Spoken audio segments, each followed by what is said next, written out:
Hi guys, सबसे पहले तो हैप्पी इंडिपेंडेंस डे। और आज का जो टॉपिक है टुवर्ड सिविल डिसोबीडियंस। अब देखो, दो तीन चीज़ पढ़ते हैं पहले हम लोग। पहले पढ़ते हैं नॉन कॉपरेशन मूवमेंट स्टॉप क्यों हो गया। ठीक है, तो चौरी चौरा इंसिडेंट हुआ था। ठीक है, इसमें क्या हुआ था 1922 में कि कुछ लोग प्रोटेस्ट कर रहे थे तो पुलिस उन पर फायरिंग कर देती है। तो उसके बाद वो लोग गुस्से में आते हैं और पुलिस स्टेशन को जला देते हैं। ठीक है, और उसके बाद इस इंसिडेंट को लेके गांधी जी क्या बोलते हैं कि हम चौरी चौरा के कारण क्या कर रहे हैं, नॉन कॉपरेशन मूवमेंट को स्टॉप कर रहे हैं। ठीक है, अगर आपसे एग्जाम में आएगा कि क्या रीजन था स्टॉप करने का, तो आपको ये लिखना है कि चौरी चौरा हुआ, उसके बाद गांधी जी ने स्टॉप कर दिया। अगर आपके एग्जाम में आता है कि स्लो डाउन क्यों हुआ, तो आपको ये लिखना था कि अल्टरनेटिव इंस्टीट्यूशन नहीं थे, खादी का कपड़ा बहुत महंगा था। ठीक है, ये सब चीज़ आपको मैंने पिछले वीडियो में बताया था।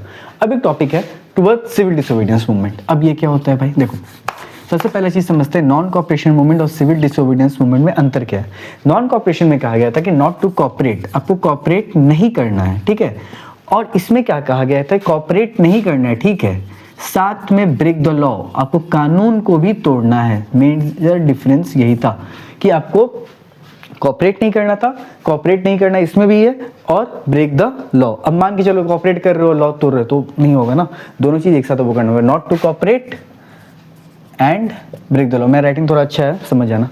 अब देखो टुवर्ड सिविल डिसोबीडियंस मूवमेंट, अब होता क्या है, कोई चीज़ है जो मैं आपको बताता हूँ, यहाँ पे क्लियर करता हूँ। ठीक है, और मैं बुक का लाइन पढ़ देता हूँ ताकि आपको आसानी रहे। देखो क्या लिखा हुआ है। In February 22 Mahatma Gandhi decide to withdraw the non cooperation movement. He felt the movement was turning violent. जो बात किया था मैंने चौरी चौरा इंसिडेंट, ये वायलेंट हो गया था। कहाँ पे होता, गोरखपुर यूपी से। नीडेड टू प्रॉपर्ली ट्रेन, उनका कहना था कि जो सत्याग्रही जो सत्याग्रह कर रहे हैं, ठीक है, उनको और अच्छा से ट्रेन होने की जरूरत है।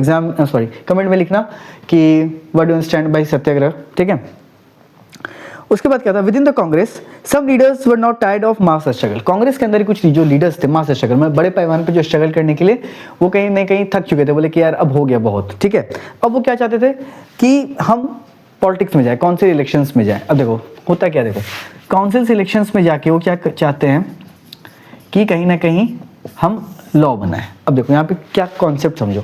शुरुआत में तो बाइकआउट किया गया था काउंसिल इलेक्शंस को, बट होता क्या है कि इतना स्ट्रगल हुआ, मास स्ट्रगल हुआ, तो बहुत से लोग बोले कि यार हमको काउंसिल इलेक्शंस में पार्टिसिपेट करना था। अब दो राय है। एक तरफ कहते हैं ये लोग जो इनको सपोर्ट कर रहे हैं काउंसिल इलेक्शंस को, जैसे CR दास, मोतीलाल नेहरू। ठीक है, इनका मानना है कि हम अंग्रेज के साथ जब कानून बनाएंगे तो अगर कोई कानून हमारे खिलाफ रहेगी तो हम वहीं पे उसका बाइकआउट करने लगेंगे, वहीं पे उसका चिल्लाने लगेंगे। ठीक है, और दूसरी तरफ कांग्रेस क्या कह रही है कि मान के चलो आप अंग्रेज के खिलाफ प्रोटेस्ट कर रहे हो, ठीक है, दिख रहा है, बट कहीं ना कहीं अगर आप वहां पे बैठ के उनके साथ कानून बनाओगे तो दूर से क्या दिखेगा कि यार हम लोग यहाँ पे रोड पे प्रोटेस्ट कर रहे हैं और वहाँ पे आराम से बैठ के वो कानून बना रहे हैं, उनके साथ ही बना रहे हैं। तो मतलब कहीं ना कहीं ये जो मूवमेंट है ये कहीं ना कहीं सुस्त पड़ जाएगा। जैसे कि सुभाष चंद्र बोस, जवाहरलाल नेहरू, वो चाहते थे थोड़ा रेडिकल हो, ये मूवमेंट थोड़ा रेडिकल मूवमेंट हो कि कहीं ना कहीं लोग इसमें पार्टिसिपेट करें ज़्यादा, और रोड पे आएंगे, आंदोलन होगा, और ऐसे बैठ के कानून बना के अंग्रेज के साथ हम डिबेट करेंगे, डिस्कस करेंगे, तो कहीं ना कहीं ये जो मूवमेंट है वो थोड़ा स्टॉप हो जाएगा। तो लेकिन होता क्या है कि बाद में कांग्रेस ने इसको सपोर्ट कर देता है इस मूवमेंट को। ठीक है, कि आप इलेक्शन लड़िए। CR दास और मोतीलाल नेहरू, यहाँ पे देखिए आपकी बुक में क्या लिखा हुआ है, आपकी बुक में लिखा हुआ है Within the Congress, some leaders were by night, ये मैं पढ़ चुका हूँ, they felt that it was important to oppose British policies within the council। क्या अंग्रेज की जो पॉलिसीज हैं, जो नीतियां हैं, उनको काउंसिल के अंदर ही क्या करेंगे, हम अपोज कर देंगे। Argue for reform and also demonstrate that these council was not truly democratic। CR Das and Motilal Nehru form the Swaraj party. अगर आपके एग्जाम में क्वेश्चन आएगा स्वराज पार्टी किसने फॉर्म किया था, तो CR दास और मोतीलाल नेहरू। आपको ट्रिक बस याद करने के लिए, जैसे S ऐसे लिखाता है, ठीक है, C ऐसे लिखाता है, तो C से याद रखिएगा S, CR दास याद रहेगा तो मोतीलाल नेहरू फिर ऑप्शन में रहेगा तो याद आ ही जाएगा। चलिए आगे सुनिए। Form the Swaraj Party Congress to argue for a return to council politics, but younger leaders like Jawaharlal Nehru and Subhash Chandra Bose, ये मास एजिटेशन। ये अच्छा, मोतीलाल नेहरू कौन है, जवाहरलाल नेहरू के फादर हैं। ठीक है, मतलब कहीं ना कहीं जो बेटे हैं वो फादर के अगेंस्ट है कि नहीं यार हम कहीं ना कहीं रेडिकल मूवमेंट चाहते हैं। In such a situation of internal debate and discussion, two factors again shaped Indian politics 1920s में। The first was the world wide economic depression. होता क्या है कि वर्ल्ड वाइड में कहीं ना कहीं क्या हो रहा है कि जो एग्रीकल्चर प्रोडक्ट जो हो रहा है, जो हार्वेस्ट कर रहे हैं किसान, उनको उतना अच्छा रेवेन्यू नहीं मिल रहा है। ठीक है, उसके बाद क्या था, agriculture price began to fall from 926, collapse कर जाता है 1930 में। As the demand for agriculture goods fell, जो डिमांड हो रहा है एग्रीकल्चर गुड्स का फेल हो गया, नहीं हो रहा है। एक्सपोर्ट्स डिक्लाइन हो गया है। पीजेंट्स वो रेवेन्यू नहीं दे पा रहे हैं, ठीक है ना, जो ब्रिटिश रेवेन्यू मांगता है उनको, ठीक है। Countryside was turmoil, countryside का मतलब देहाती इलाका है, गाँव देहात, वो खराब हो चुका है, स्थिति खराब हो चुकी है। ओके, तो अच्छे, अब एक और क्वेश्चन है कि आपने कहा कि काउंसिल पॉलिटिक्स में शुरू में बाइकआउट किया गया था, फिर लोग ने एक्सेप्ट कर लिया, कांग्रेस ने एक्सेप्ट कर लिया, तो कांग्रेस ने कहा कि आप अलग नहीं है, कांग्रेस के अंदर एक ग्रुप बनी हुई है जो स्वराज पार्टी करके इलेक्शन लड़ेगी। बट क्यों? क्योंकि 1907 में एक बार कांग्रेस स्प्लिट हो चुका था, ठीक है, मॉडरेट्स और रेडिकल्स के बीच में, तो फिर लोग नहीं चाहते थे कि दोबारा से कांग्रेस स्प्लिट हो, फिर टूटे। दैट्स वाई यहाँ पे काउंसिल इलेक्शन को वहाँ पे अप्रिशिएट किया गया कि चलिए ठीक है, आपको इलेक्शन लड़ना है, आप लड़िए। और गांधी जी उस वक्त जेल में भी थे, और फिर गांधी जी जब आते हैं तो फिर देखते हैं कि हाँ काम अच्छा कर रहा है, ठीक है, फिर गांधी जी भी कहने का भी हाँ भर देते हैं, ठीक है। अब सुनो आगे, अब एक न्यू टोरी गवर्नमेंट बनती है। टोरी गवर्नमेंट का क्या काम है कि सर जॉन साइमन में होता क्या है कि गवर्नमेंट ऑफ इंडिया एक्ट 1919 में बनता है, ठीक है। अब देश में स्थिति खराब हो चुकी थी, तो 1919 में एक एक्ट बनता है और कहा गया था कि 10 साल बाद हम इसको रिव्यू करने के लिए आएंगे, ठीक है। अब 10 साल बाद रिव्यू करने में मतलब 1929 में आते हैं, बट सिचुएशन खराब होने के कारण ये कब आ जाते हैं, 1928 में इंडिया आते हैं। कब आते हैं? 1928 में इंडिया आते हैं। यहाँ पे लिखा हुआ है, अराइव्ड इन इंडिया इन 1928, इस बार it was greeted with the slogan go back Simon. अब साइमन को गो बैक का नारा दिया गया, क्यों? अब हम आपके लिए कोई कानून बना रहे हैं, फॉर एग्जांपल हम क्लास 10th के लिए कुछ सोचे, कुछ पॉलिसी बनाए, और 10th का एक भी स्टूडेंट नहीं है, तो फिर ये कैसा कानून बना? तो वही था, साइमन कमीशन को बैकआउट इसलिए किया गया कि आप इंडिया के लिए एक्ट जो बनाए हैं आप उसको रिव्यू करने आए, और इसमें एक भी इंडियन मेंबर्स नहीं है, ठीक है। All parties including the Congress and the Muslim league, ये सब डेमोन्स्ट्रेशन प्रदर्शन में पार्टिसिपेट किए। उसके बाद फिर डोमिनियन स्टेटस का बात किया गया था। राउंड टेबल कॉन्फ्रेंस, ये क्या होता है राउंड टेबल कॉन्फ्रेंस? यहाँ पे इंडियंस को बुलाया गया था कि आइए टेबल पर बैठ के बात कीजिए, लेकिन पहला बार राउंड टेबल कॉन्फ्रेंस को बाइकआउट कर दिया था। ये मैं थोड़ा डिटेल में बता दूंगा आपको, ठीक है, नेक्स्ट वीडियो में डोमिनियन स्टेटस क्या है, ठीक है।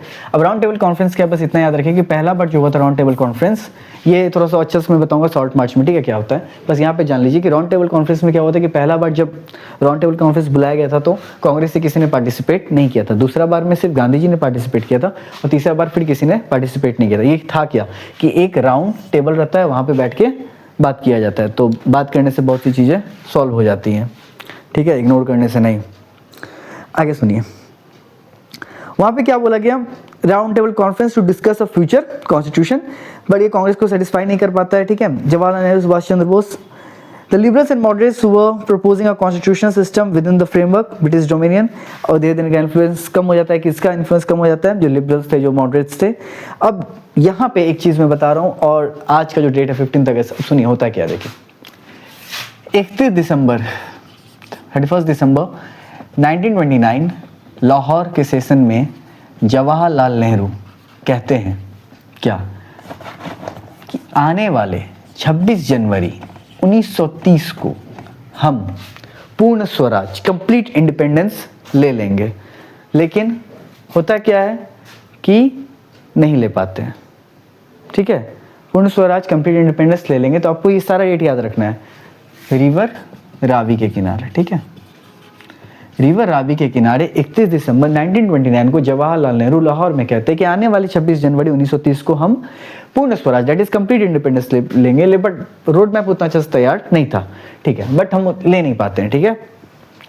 तब 26 जनवरी का ये जो डेट था बाबू, ये हिस्ट्री में बहुत अच्छा डेट था कि हम पूर्ण स्वराज का बात किए थे, कंप्लीट इंडिपेंडेंस का बात किए थे, तो लेकिन हम आज़ाद तो हुए 15 अगस्त को आज हुए हैं, ठीक है, ये वाला डेट को आज़ाद हुए हैं। तो इस डेट को याद करने के लिए हम अपना रिपब्लिक डे इसी डेट को मनाएं, ठीक है। अगर आपसे कोई पूछेगा कि 26 जनवरी क्यों रिपब्लिक डे घोषित किया गया, 25 नहीं, 27 नहीं, क्यों, तो आपको ये रीज़न बताना है कि पूर्ण स्वराज का बात किया गया था, बट हम उतना अच्छा से पूर्ण स्वराज को लेके जो हमारा रोड मैप था तैयार नहीं हो पाया, तो बहुत कम लोग पार्टिसिपेट कर पाए, तो इस डेट को याद रखने के लिए हमने रिपब्लिक डे 26 जनवरी लिया था। रिपब्लिक का मतलब क्या होता है? रिपब्लिक का मतलब होता है आपका जो हेड है वो इलेक्टेड पर्सन है, फॉर एग्जाम्पल जो प्रेसिडेंट है आपके वो इलेक्टेड पर्सन है, ठीक है। और 15 अगस्त तो आप इंडिपेंडेंट हो ही चुके हैं। तो पूरा कहानी का क्रक्स क्या था बाबू? पूरा कहानी का क्रक्स यही था, काउंसिल इलेक्शंस का बात किया गया था इसमें, पहले तो मैं बता देता हूँ सिविल डिसोबीडियंस क्या होता है, break the law plus not to cooperate. Council election का क्या बात किया गया था कि कांग्रेस ने शुरू में बाइकआउट करने का बात किया था, बाद में चौरी चौरा इंसिडेंट ये सब देख के फिर बोला गया कि चलो इसमें पार्टिसिपेट करते हैं। दो तरह के व्यू थे, एक तरह से व्यू एक था कि हम अपोज करेंगे उस पॉलिसीज को, दूसरा व्यू ये कह रहा था कि आप अगर वहाँ बैठ के खुद वहाँ पॉलिसी बना रहे हैं, डिबेट डिस्कशन कर रहे हैं, हंसी मजाक कर रहे हैं, तो कहीं ना कहीं अब हंसी मजाक करें या ना करें, आप वहाँ पे बैठ के बात कर रहे हैं तो दोस्त जो रोड पे प्रोटेस्ट कर रहे हैं उनको क्या लगेगा कि यार वहाँ पे वो बैठ के आराम से बंदा बात कर रहा है पंखा में और हम यहाँ पे रोड पे प्रोटेस्ट कर रहे हैं, तो कहीं ना कहीं मूवमेंट थोड़ा स्लो हो जाएगा। अब कौन इनके फाउंडर थे, एक तरह से सीआर दास और मोतीलाल नेहरू। उसके बाद होता है क्या है कि एक तरह का साइमन कमीशन आता है। साइमन कमीशन क्या था आपको बता दिया हूँ कि वो रिव्यू करने के लिए आता है, 7 मेंबर्स होते हैं, ठीक है, ताला फॉर अ रीज़न। और उसके बाद पूर्ण स्वराज का मैंने बता दिया, ये सारा चीज़ याद कर लीजिएगा। 31 दिसंबर 1929 लाहौर, जवाहरलाल नेहरू प्रेसिडेंट थे, ठीक है।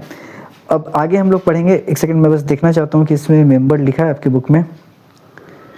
ओके, बुक में मेंबर तो नहीं है मेरे ख्याल से, चलिए ठीक है। Okay, they were all British, okay, thank you. और नेक्स्ट टॉपिक मैं बताता हूँ, साल्ट मार्च पढ़ेंगे एंड सिविल डिसोबीडियंस मूवमेंट। उसके बाद फिर राउंड टेबल कॉन्फ्रेंस का बता दूंगा मैं, थोड़ा डोमिनेंट स्टेटस बता दूंगा। चलो, थैंक यू।